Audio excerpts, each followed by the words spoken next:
Նախնիների մարկա տեղեկությունների համադրության Մխիթար-Գոշը ծնվել է 1120-ական թվականներին Գանձակ քաղաքում եւ նախնական կրթություն ստանալուց հետո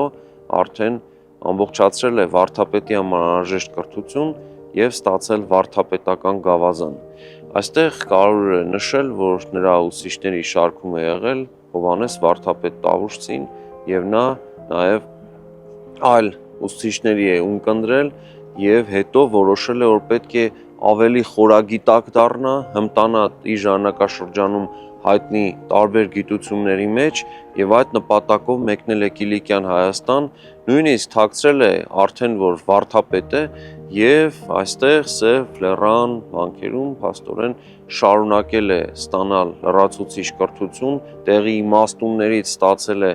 լրացուցիչ գիտելիքներ եւ այնուհետեւ վերադարձել հայրենի Գանձակ քաղաք։ Նախագծի գլխավոր գործընկերն է Կոնվերս բանկը, ֆինանսական աշխարհի ձեր հուսալի գործընկերը։